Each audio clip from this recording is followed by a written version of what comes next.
जय श्रीराम. नमस्कार. हर हर महादेव.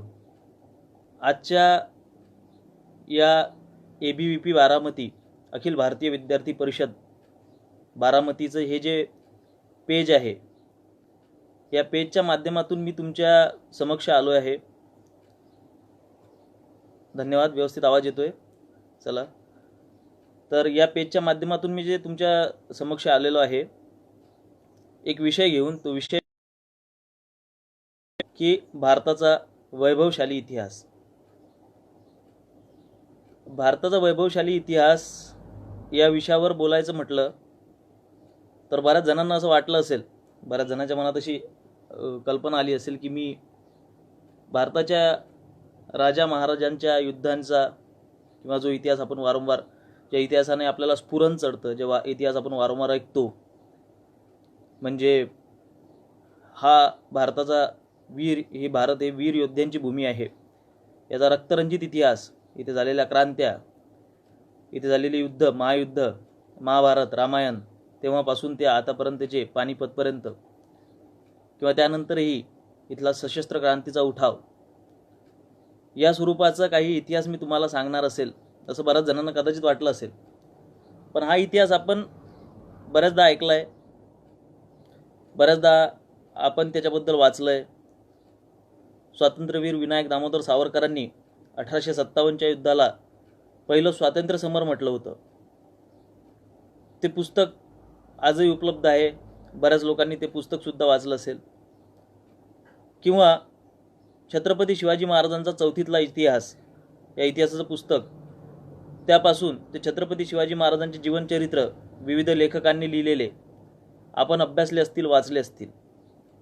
पण मला आज जो इतिहास इथे मांडायचा आहे तो चौल, यादव, नंद किंवा राजपूत, मराठे, सरदार, ललितादित्य, विक्रमादित्य, पृथ्वीराज चव्हाण, हिंदवी स्वराज्याचे संस्थापक छत्रपती शिवाजी महाराज, किंवा छत्रपती शंभूराजे, किंवा महाराणा प्रताप, या सर्वांच्या व्यतिरिक्त जो भारताचा इतिहास आहे त्याच्यावर मी थोडासा प्रकाश टाकण्याचा इथं प्रयत्न करणार आहे. कारण की हे सगळे दैदिप्यमान इतिहास आपल्याला स्फुरण देतात, या आपल्यामध्ये राष्ट्रनिष्ठा पेटवतात, या मातीसाठी आपल्याला काहीतरी करायचं आपल्याला शिकवतात. पण सर्वात महत्त्वाची गोष्ट म्हणजे या मातीची महती काय आहे, या मातीचा इतिहास काय आहे, तो म्हणजे आध्यात्मिक स्वरूपाचा आणि सामाजिक सांस्कृतिक स्वरूपाचा इतिहास, जो ऐतिहासिक वारसा आपल्याला लाभलेला आहे. आणि ते सांगण्याची गरज काय आहे, तर त्याचं सगळ्यात महत्त्वाचं कारण, जे काही दिवसांपूर्वी महाराष्ट्रासारख्या संतांच्या भूमीमध्ये जे हत्याकांड झालं साधू संतांचं, त्या हत्याकांडाच्या म्हणजे खूप गंभीर स्वरूपाचं आहे. त्या गोष्टीला लक्षात घेता की भारतामधून हा इतिहास कसा नामशेष होतोय, साधू संतांबद्दल कशा पद्धतीची भावना लोकांच्या मनात आहे, अध्यात्म किंवा सांस्कृतिक वारसा किंवा या संदर्भात ज्याही आपल्याला जी धरोहर लाभलेली आहे त्याच्याबद्दल हिंदू समाज, भारतीय समाज कसा उदासीन झालेला आहे, याचं उदाहरण मी जस्ट काही वेळापूर्वी लाईव्ह येण्याच्या अगोदर एका ठिकाणी नागा साधूंची टर उडवत होते काही लोक.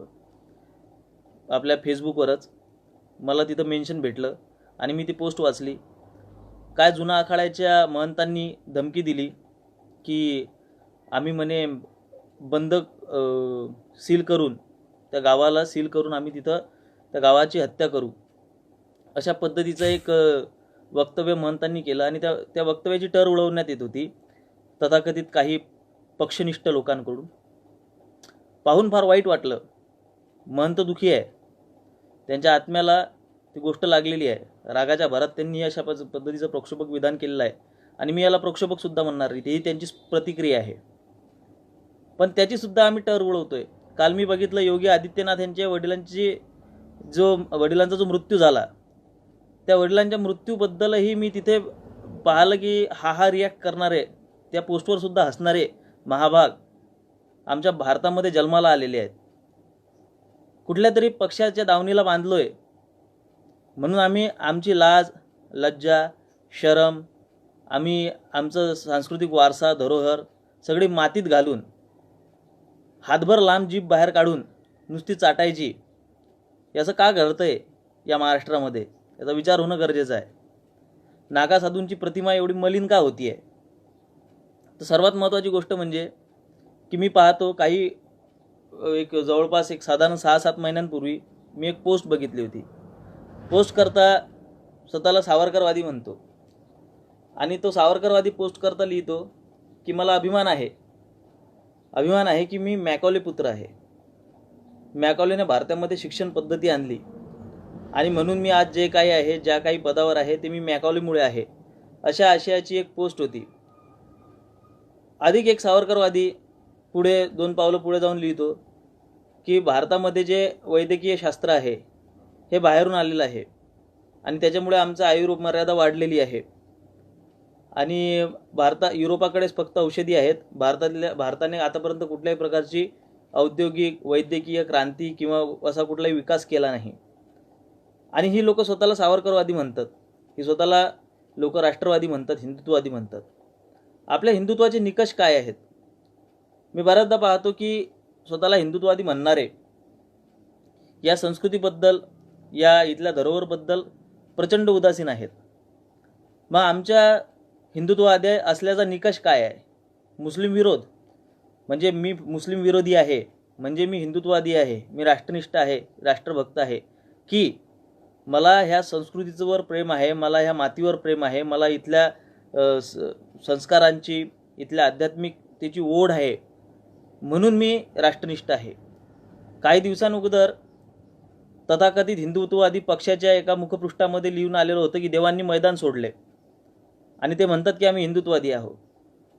देव ही संकल्पना तरी तुम्हाला समजलेली आहे का? मैदान सोडायला देव मैदानात असतात का? की मैदानात उभं राहून ते तुम्हाला सांगतात की उठ अर्जुना उठ आणि तुझं कर्म तू स्वतः कर. देव कधी मैदानात होते का? देवाला मैदानात उतरण्याची गरज तरी आहे का? हा तरी विचार आम्ही केला आहे का?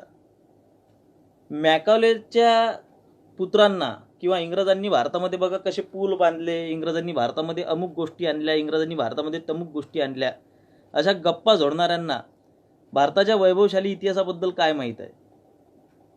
सगळ्यात महत्त्वाची गोष्ट म्हणजे भारताच्या इतिहासामध्ये जेवढे काही दर्शन आहेत, जेवढे काही फिलॉसॉफीज आहेत, जे काही तत्त्वज्ञान आहे, त्या तत्त्वज्ञानाचा तुम्ही कितीसा अभ्यास केलेला आहे? खूपदा मी बघतो की औद्योगिक क्रांती आणि भारत आणि भारताची प्राचीन व्यवस्था याची नेहमी तुलना केली जाते की भारताच्या प्राचीन व्यवस्थेमध्ये औद्योगिक क्रांती युरोपातून आली म्हणून भारताची प्रगती झाली. मुळात मला एक विचारायचं आहे लोकांना की जे लोक म्हणतात की भारतीयांमध्ये आत्मग्लानी होती, भारतीयांमध्ये काहीच नव्हतं, भारतीय म्हणजे अडाणी होते, अडाणचोट होते, हा देश भिकाऱ्यांचा देश होता आणि देवदूत म्हणून इंग्रज आलेत आणि त्या देवदूतांनी आम्हाला शिक्षण दिलं, आम्हाला सज्ञान बनवलं, अशा पद्धतीच्या कथा समाजामध्ये पेरलेल्या आहेत की इंग्रज भारतात आल्यामुळे भारताचं कल्याण झालं. मग जर भारतामध्ये काहीच नव्हतं, भारतामध्ये अज्ञान होतं, भारत हा अडाणी लोकांचा देश होता, भारत हा जंगली लोकांचा, रानटी लोकांचा जर का देश होता, तर मग इथं जे बाहेरचे आक्रमक आहेत ते इथलं गवत उपटायला आले होते का? सगळ्यात इथे महत्त्वाचा विषय हा आहे की तुर्कांपासून शक आले, होन आले, सगळी लोक भारतामध्ये कुशाण आलेत आणि इंग्रज आलेत, पोर्तुगीज आले, डच आले, फ्रेंच आले. या सगळ्यांनी इथे येण्याच्या मागचं प्रयोजन त्यांचं काय होतं आणि आल्यानंतर इथून त्यांनी काय लुटलं, इथे त्यांनी काय बदल केलेत? धर्मपाल यांचं द ब्युटिफुल ट्री नावाचं एक पुस्तक आहे. त्या पुस्तकामध्ये भारतीय शिक्षण प्रणालीबद्दल बऱ्याच गोष्टी लिहिलेल्या आहेत. मॅकॉलेने भारतीय शिक्षण प्रणालीला कशा पद्धतीने डिस्ट्रॉय केलं, कशा पद्धतीने संपवलं, इथली गुरुकुल पद्धती कशा पद्धतीने संपवली, या गोष्टीचे दाखले त्यामध्ये दिलेले आहेत. या सगळ्या गोष्टींचा विचार करता आपल्याला एक गोष्ट लक्षात येते की आपल्या पुढे जे चित्र उभं केलं जात आहे वारंवार की भारत हा अत्यंत असहिष्णू रानटी लोकांचा देश होता, ही खरोखर अशी परिस्थिती होती का याचा कधी आपण अभ्यास करतोय का? जेव्हाही भारतीय प्रथा परंपरांचा विषय येतो तेव्हा सतीप्रथा बालविवाह ह्या दोन गोष्टी आमच्या समोर मांडल्या जातात की तुमच्या देशामध्ये सतीप्रथा होती, तुमच्या देशामध्ये बालविवाह होते. सतीप्रथेचा इतिहास तुम्ही कधी अभ्यासलेला आहे का? सतीप्रथेच्या इतिहासाचं तुम्ही कधी अध्ययन केलेलं आहे का? महाभारतामध्ये कोण सती गेलो? रामायणामध्ये कोण सती गेलं? महाभारतामध्ये कोण सती गेलं म्हटल्यानंतर माद्रीचा एक उल्लेख येतो की माद्री पांडूसोबत सती गेल्या. पण त्या सती गेल्या म्हणजे त्या आगीच्या चितेवर जाऊन बसल्या की त्यांनी योग साधनेने स्वतःचा देहत्याग केला. आणि त्याच्या मागे काय कारण होती? त्याला सती जाणं आपण म्हणू शकतो का? किंवा इतिहासामध्ये आपण जर का छत्रपती शिवाजी महाराजांपर्यंत बघितलं तर प्रत्येक स्त्री सती गेलेली नाहीये. हे ऐच्छिक होतं. आणि समाजाच्या वरच्या घटकांमध्ये, ज्याला तुम्ही आपण म्हणतो वर्णवादामध्ये जो वरचा घटक आहे, त्यामध्ये सती प्रथा काही प्रमाणात भिनलेली होती, तेही मध्ययुगीन काळाच्या नंतर. त्याच्या मागची पार्श्वभूमी काय आहे, त्याच्या मागची खरी कारणं काय आहेत, याचा आम्ही विचार न करता नेहमी भारतीय संस्कृतीचा जिथं उल्लेख येतो तिथे सती प्रथा आमच्या मस्तकी मारल्या येते. बघा तुमच्या बाया सती जायच्या, या पद्धतीचं आम्हाला सांगण्यात येतं. आणि ज्या बाया सती गेल्या नाहीत त्यांनी म्हणे काय तर ब्राह्मणी व्यवस्थेविरुद्ध बंड केलं म्हणून त्या सती गेल्या नाहीत, अशा पद्धतीचं चित्र आमच्यासमोर उभं केलं जातं. स्त्री शिक्षणाचा अभाव होता असं आम्हाला सांगितलं जातं. पण आम्ही जेव्हा आमचे दाखले उचलतो, महाभारताला इतिहास म्हटलेला आहे, लक्षात घ्या. या महाभारत हा आपला इतिहास आहे, हा आपला इतिहास ग्रंथ आहे. बरेच जण म्हणतात की भारतीयांना इतिहास लिखाणाची कला अवगत नव्हती. पण तसा जर विचार केला तर महाभारत आपला इतिहास आहे. त्याच्यामध्ये पुढे प्रक्षेप झाले, त्यानंतर त्याला त्याचं एक्झॅजरेशन झालं, त्याच्या मिसअंडरस्टँडिंग मधून लोकांनी त्याला खूप एक्झॅजरेट करून त्याला काहीतरी भव्यदिव्य स्वरूप देण्याचा प्रयत्न केला. पण आता याचं एक उदाहरण तुम्हाला देतो की तानाजी चित्रपट तुम्ही बघितलाय. आता मूळ सिंहगडाच्या लढाईपेक्षा तानाजी चित्रपटामध्ये दाखवलेली लढाई ही एक्झॅजरेटेड फॉर्ममध्ये होती, हे थोडी कपोकल्पित होती. मग याचा अर्थ तानाजींचा पराक्रम कमी झाला असा होतो का? अर्थातच नाही. घडलेल्या इतिहासाला काव्यात्मक स्वरूपात थोड्या अतिशयोक्ती आणि त्याला रूपक अलंकारांचा वापर करून त्याला मोठ्या प्रमाणात सादर करण्याची पद्धत, शेवटी महाभारत एक काव्य आहे. आणि अशा पद्धतीने लोकांनी काय केलं तर विपर्यास केला काही गोष्टींचा, आणि आपल्याला असं वाटायला लागलं की महाभारत ही भाकाळ कथा आहे. पण असो, या सगळ्या गोष्टींचा फायदा घेऊन मॅक्स मुलर सारख्या लोकांनी जे भारतीय इतिहासामध्ये जे प्रक्षेप आणलेत, त्यांनी आता मला बऱ्याचदा म्हटलं जातं की इंग्रजांनी भारतीय पोथ्या पुराणांचा आणि वेदांचा अनुवाद केला आणि त्या अनुवादावर नेहमी भाष्य केलं जातं. ज्याला कोणाला आक्षेप असतो मनुस्मृतीवर म्हणा किंवा कुठल्याही धर्मग्रंथावर म्हणा, मला त्याला नेहमी मी एक विचारत असतो की तू हे स्वतः वाचलेलं आहे का? तर तो म्हणतो नाही, बाकी सगळे लोक सांगतात ना. संस्कृत भाषेमध्ये ह्या सगळ्या गोष्टी लिहिलेल्या आहेत आणि संस्कृतचं ज्ञान खूप गहिरं आहे, खूप खोल ज्ञान आहे संस्कृतचं.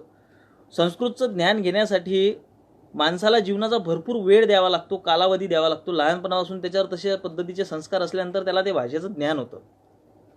दुर्दैवाची बाब आज अशी आहे की मॅक्स मुलरने भारतीय धर्मग्रंथांचा अनुवाद केला.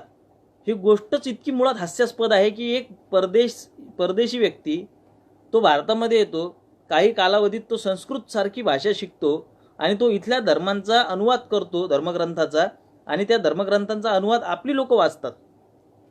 यापेक्षा दुर्दैवी गोष्ट कोणती असू शकत नाही. मॅक्स मुलरच्या अनुवाद वाचून आम्ही आमच्या धर्माला नावं ठेवतो. आणि आता मला मुख्य विषयावर यायचं आहे की ते म्हणजे की याचा सगळ्याचा फायदा काय? डेव्हलपमेंट त्या देशांमध्ये झाली ना, इन्फ्रास्ट्रक्चरल डेव्हलपमेंट म्हणा, ते औद्योगिक क्रांती म्हणा, सगळी त्या देशांमध्ये झाली आहे. आपल्या देशामध्ये काय झालंय? तर मला तुम्हाला इथं सांगायचं आहे की आपल्या देशाची समाजव्यवस्था कशा पद्धतीची होती याचं आपण सगळ्यात पहिलं सखोल अध्ययन करणं गरजेचं आहे. भारतामधली लोक, तुम्ही खेड्यापाड्यामध्ये जा, छोट्यातल्या छोट्या गावात जा, त्या छोट्यातल्या छोट्या गावात गेल्यानंतर तुम्ही छोट्यातल्या छोट्या व्यक्तीला विचारा, एखाद्या म्हाताऱ्याला पकडा आणि त्याला विचारा की बाबा तुमच्या आयुष्याचं ध्येय काय आहे, आजी तुमच्या आयुष्याचं ध्येय काय आहे, तुम्हाला काय पाहिजे? तर ती व्यक्ती तुम्हाला म्हणेल की मला मोक्ष हवंय, मोक्ष प्राप्ती. ते बोलताना कर्मसिद्धांताचं बद्दल बोलतात. जैसी करणी वैसी भरणी, कर्मच त्यानं तसे केलेले आहेत, कर्माची फळं भोगावी लागतात, माणसाला आयुष्यात भोग भोगावे लागतात. हे फिलॉसॉफी इतकी डीपमध्ये आपल्या देशामध्ये रुजलेली होती की मनुष्य जन्माचा जो उद्देश आहे तो महान होता. तो मनुष्य जन्माला आल्यानंतर तो उदरनिर्वाह करायचा, त्याची उपजीविका चालवायचा, ते जीवन तो जगायचा आणि हे जीवन जगत असताना तो मोक्षप्राप्तीसाठी सतत प्रयत्नरत असायचा. या पद्धतीची जीवन प्रणाली म्हणजे आपलं अध्यात्म हे काय आहे तर हे आपलं अध्यात्म म्हणजे व्यक्तीला व्यक्ती विकासासाठी आत्मविकासासाठी त्याचा उपयोग असायचा आणि हे आपल्या समाजाच्या शेवटच्या घटकापर्यंत रुजलेलं होतं. काही लोक कर्मसिद्धांत मानत नसतील, ते नास्तिक आहेत, आम्ही ह्या सगळ्या भाकळ कथा मानतो, जगत सत्य ब्रह्म मिथ्या या पद्धतीची विचारसरणी आम्ही ठेवतो किंवा आम्ही चरवाकचे अनुयायी आहोत. यदा जीवेत सुखम जीवेत ऋण कृत्वा घृतम पिवेत, जब तक जिओ शान से जिओ, कर्जा करोर घी पिओ या विचारसरणीचे आम्ही आहोत. आम्ही कम्युनिस्ट विचारसरणीचे आहोत. साम्यवादाच्या ह्या गोष्टी लोक करतात. तर साम्यवादी लोकांना एका गोष्टीचं फार मोठेपणा वाटते की आम्हाला समाजात एक जिन्सीपणा आणायचा आहे, एकात्मता आणायची आहे, एकरूपता आणायची आहे. श्रीमंतही त्याच लेवलचा असला पाहिजे, गरीबही त्याच लेवलचा असला पाहिजे. पण समाजवादाचा एक सगळ्यात मोठा प्रॉब्लेम हा आहे की समाजवादामध्ये श्रीमंतांनी आणि गरिबांनी एका लेवलला येण्यासाठी श्रीमंतांची संपत्ती गरिबांकडे जाणं गरजेची आहे. मग या विचारसरणीवर च्या आधारावर गरीब श्रीमंतांच्या संपत्तीवर, श्रीमंताच्या मिळकतीवर, प्रस्थापितांच्या मिळकतीवर स्वतः त्यांचा अधिकार समजून डोळा ठेवतात. नाही, आम्हाला हा आमचा अधिकार आहे, श्रीमंतांनी आमच्यावरून ओरबडून घेतलंय, लुबाडून घेतलंय आणि श्रीमंतांना त्यांचा अधिकार सोडायचा नाही आहे. अशा पद्धतीचा समाजवाद आहे. मग याच्यातून काय होतं तर याच्यातून हत्या होतात. आजपर्यंत कम्युनिस्टांनी एवढ्या हत्या केल्या आहेत तेवढ्या जगात कोणच केलेल्या नाही. कम्युनिझम कधी सक्सेसफुल होईल जेव्हा श्रीमंत म्हणतील की आम्हाला द्यायचं आहे. मग श्रीमंतांमध्ये देण्याची इच्छा उत्पन्न होण्यासाठी त्यांना कोणत्या मार्गाने जावं लागेल तर त्यांना आध्यात्मिक मार्गाने जावं लागेल. त्याला म्हणतात दान. दान करण्याची जी वृत्ती आहे, दान करण्याची जी प्रवृत्ती आहे, आपल्या याच्यात दानशूर करणं झालेलं आहे. दानाच्या खूप मोठ्या मोठ्या गोष्टी सांगितलेल्या आहेत, महती सांगितलेल्या आहेत. आपल्या याच्यात ब्रह्मभोज सांगितलेला आहे. ब्राह्मणांना काही दान देतात का? ब्राह्मणांनाच का काही दान देतात, इतरांना का देत नाहीत? कारण की मनुस्मृतीप्रमाणेच तुम्हाला सांगतो, ब्राह्मणांना अर्थार्जन करण्याचा अधिकारच नाही आहे. ब्राह्मणांनी अर्थार्जन करूच नये, ब्राह्मणांनी संपत्ती जमाच करू नये, ब्राह्मणांनी नेहमी दरिद्री राहावं आणि त्याने लोकांच्या दिलेल्या गोष्टींवर जगावं, उदरनिर्वाह करावा. मग दरिद्री लोकांना समाजामध्ये किंमत नसते, समाजामध्ये किंमत नसते. म्हणून मनुस्मृतीने मुळातच ब्राह्मणांना वरचा वर्ग दिला आहे की त्यांना सामाजिक किंमत भरपूर दिली आहे. लोक त्यांच्यासमोर जाऊन पाया लागतात, पण त्यांना संपत्तीचा संचय करण्याचा अधिकार दिला. म्हणजे एक गोष्ट दिली तर दुसरी गोष्ट काढून घेतली. अशा पद्धतीचं ते सिस्टीम होती, अर्थव्यवस्था होती. मनुस्मृतीमध्ये चुका असतील, लाख चुका असतील, मान्य आहे मला, पण चुका कुठल्या गोष्टीत नसतात. ती त्या काळाप्रमाणे बनवलेली गोष्ट आहे. उलट आपल्याला आश्चर्य वाटायला पाहिजे की त्या काळामध्ये अशी समाजव्यवस्था आपल्या देशामध्ये अस्तित्वात होती. कमाल आहे. आपली लोक आपले पूर्वज किती बुद्धिवान असतील, या गोष्टीचं आपल्याला आश्चर्य वाटायला पाहिजे. ठीक आहे, आज ती समाजव्यवस्था आम्हाला मान्य नाही, आज त्याच्यामध्ये काहीतरी प्रक्षेप झालेले आहेत किंवा आज आम्हाला ती गोष्ट मान्य नाही. मग याचा अर्थ आम्ही ते पेटवत बसून जाळत बसू अशातला भाग नाही ना. इतिहासामध्ये अशा कित्येक गोष्टी आहेत ज्या आज आपण मान्य करू शकत नाही. तुमच्या आज्यानं 4 लग्न केले असतील, मग आज तुमच्या वडिलांना किंवा तुम्ही 4 लग्न केलेली चालतील का? त्या काळामध्ये त्यानुसार जर का ती गोष्ट योग्य असेल, पण आपल्याला त्या गोष्टीचा सन्मान करायला पाहिजे. आपल्याला वाटायला पाहिजे वा किती महान ही संरचना आहे.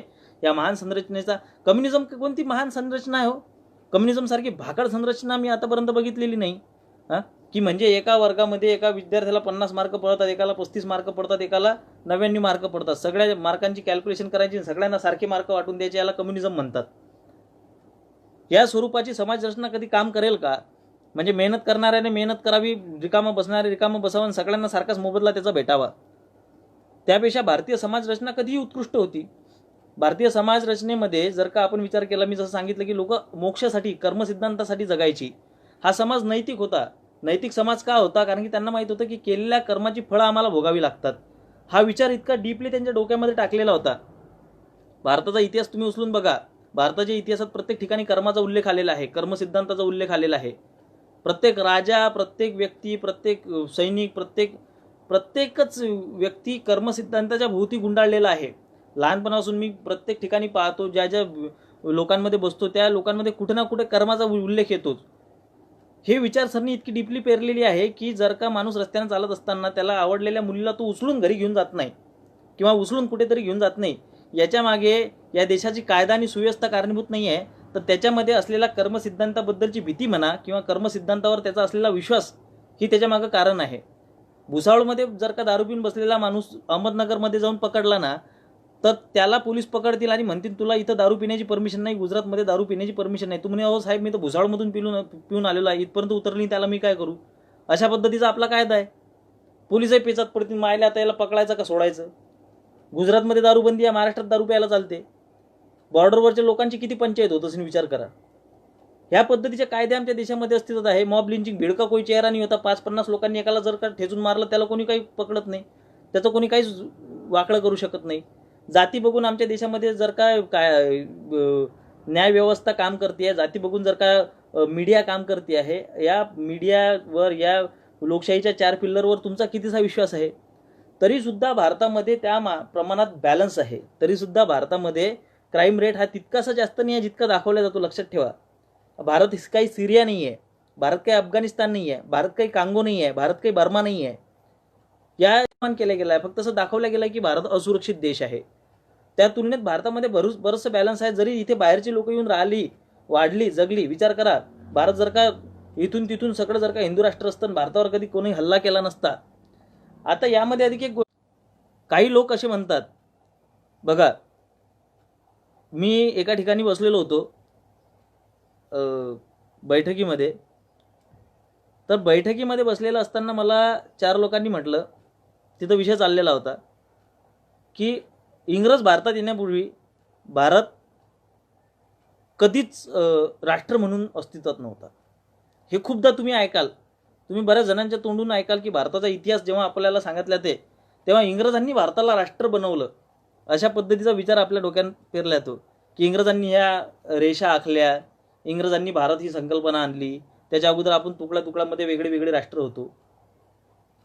आणि थोड्या वेळानंतर तोच व्यक्ती असा म्हणतो की भारतामध्ये मनुस्मृती चालायची, भारतामध्ये मनुस्मृतीप्रमाणे लोक काम करायची, फार अन्यायकारक समाज व्यवस्था होती भारतामध्ये, हा अन्याय होता, तो अन्याय होता. मी म्हटलं साहेब मला एक सांगा की भारत हा कधी एक संघ नव्हता. जर भारत एक संघ नव्हता तर भारतामध्ये एकच व्यवस्था कशी काय चालायची, भारतामध्ये एकच ग्रंथ कसा काय चालायचा. जर भारत एक संघ आहे, तुम्ही म्हणताय की भारत एक संघ नाही, भारतामध्ये वेगवेगळ्या प्रकारचे राज्य आहेत, भारतामध्ये वेगवेगळ्या प्रकारचे राज्य आहेत, भारतात तुकड्यांमध्ये विभागलेला आहे. ही राष्ट्रीय संकल्पना कधी भारतात नव्हती. राष्ट्रीय संकल्पना वेदांमध्ये चाललेली आहे, पण भारतामध्ये ग्रंथ एक चालायचा, तो म्हणजे मनुस्मृती, पण राष्ट्र वेगळे वेगळे होते. म्हणजे जरीही राजे वेगळे असले, जरीही त्यांचे राजवटी वेगळ्या वेगळ्या असल्या, तरीसुद्धा भारत हा संघपणाने एकसंगतेने जुळलेला होता. तुम्ही जर का भगवद्गीतेतला तो श्लोक उचलला, यदा यदा ही धर्मस्य ग्लानिर्भवति भारत अभ्युत्थानम् अधर्मस्य तदात्मानं सृजाम्यहम् परित्राणाय साधूनां विनाशाय च दुष्कृतां धर्मसंस्थापनार्थाय संभवामि युगे युगे. तर ह्या इथे भारत हा शब्द वापरलेला आहे. मग हा भारत म्हणजे काय हो, नेमकं श्रीकृष्णाला काय अपेक्षित आहे, कुठल्या भारताबद्दल तो बोलतोय. आणि तरी आम्हाला शिकवल्या जाते की भारत हा कधी एक संघ नव्हता. म्हणजे या सगळ्या वस्तुस्थितींचा विचार करता आपल्याला कधी आपल्या इतिहासामध्ये डोकावूच दिल्या जात नाही, आपल्याला कधी आपल्या इतिहासामध्ये बघूच दिल्या जात नाही, आपल्याला कधीच आपला खऱ्या इतिहासाचा अभ्यास करू दिला जात नाही. आम्हाला फक्त गुंतवलं जातंय फक्त कशामध्ये, तर भारतामध्ये ब्राह्मणवाद होता, भारतामध्ये मनुस्मृती होती, भारत हा अत्यंत गलिच्छ देश होता, भारत हा गलिच्छ विचारसरणीचा देश होता. तुम्ही कोपर्निकसला फाशी दिली, त्याने संशोधन केलं म्हणून. तुम्ही हडळी म्हणून स्त्रिया जाळल्या 18व्या शतकापर्यंत युरोपात. तुम्ही माणसांच्या कत्तली केल्यात धर्माच्या नावाखाली, तलवारीच्या जोरावर तुम्ही तुमच्या धर्माची स्थापना केली.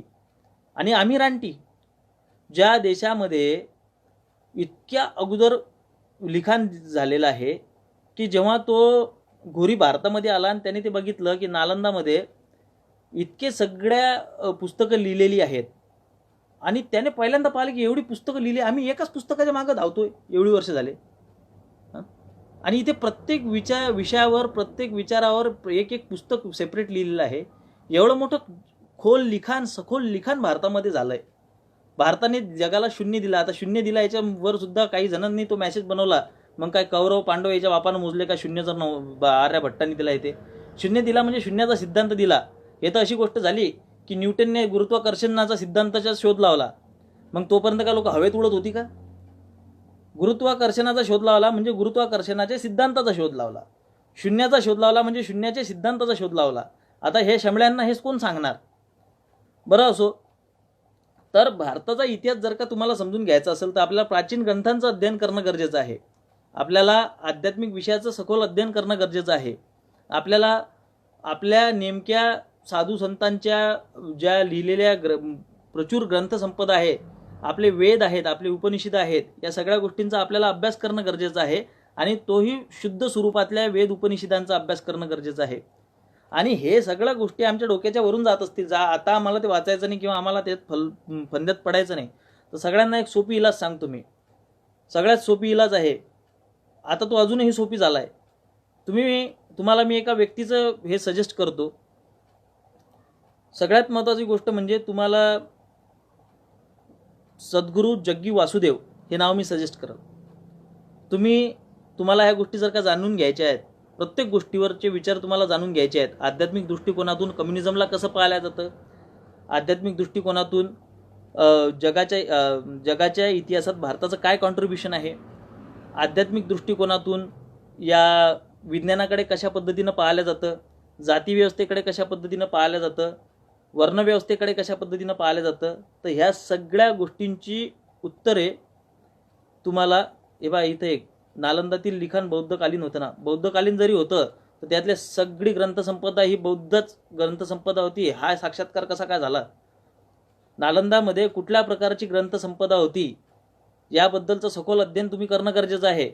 आपल्याला हे फार म्हणजे एक आजकाल विचित्र पद्धत झालेली आहे. त्या आमचे आता इतिहासकार तसे बंडलबाद झाले, त्याला कोण काय करणार. ती रोमिला थापर म्हणते की ते आमचे इतिहासकार आहे दुर्दैवाने, की युधिष्ठिराने सम्राट अशोकाला बघून युधिष्ठिराला असं वाटलं की मी सुद्धा संन्यास घ्यावा. अरे बाई, कुठला कालखंड तू कुठे? आणि ही आमच्या इतिहासाची आमच्या देशाची महान इतिहासकार आहे. बरं असो, तुम्ही पहिले इतिहासाच्या कालखंडांचा अभ्यास करा स्टेप बाय स्टेप. कुठल्या धर्मामध्ये, कुठल्या पंथामध्ये किती लिखाण झालेलं आहे आणि किती प्रचूर ग्रंथसंपदा उपलब्ध आहे, त्यातली कोणती ग्रंथसंपदा कुठल्या लेखकाने लिहिलेली आहे. विष्णुगुप्त, त्यानेच कौटिल्य, त्यानेच चाणक्य म्हणून लिहिलेलं आहे. वात्स्यायन ऋषींसारखी ऋषी आमच्या देशामध्ये होऊन गेले आहेत, ज्यांनी कामशास्त्रासारखा, कामसूत्रासारखा एवढा मोठा ग्रंथ लिहून ठेवला. भारत काही साधा विषय नाही आहे. तर मी तुम्हाला सांगत होतो की या सगळ्या विषयांचा अभ्यास करायचा असेल, जर का तुम्हाला वाचन जीवावर येत असेल, तर सद्गुरू जग्गी वासुदेव यांना फॉलो करा. तुम्हाला प्रत्येक गोष्टीचा सखोल ज्ञान तुम्हाला त्यांच्या व्हिडिओजमधून भेटेल. कालपरावापर्यंत लँग्वेज बॅरियर होतं. मी त्यांचे सगळे आतापर्यंत मी केली कित्येक वर्ष झाले त्यांना ऐकतोय, ते सगळे इंग्रजीत ऐकतोय. पण आता जर का तुम्हाला त्यांना ऐकायचं असेल, इंग्रजीत तुम्हाला अडचण असेल, तर त्यांचे मराठीत डबिंग आलेलं आहे, त्यांचं हिंदीत सुद्धा डबिंग आलेलं आहे.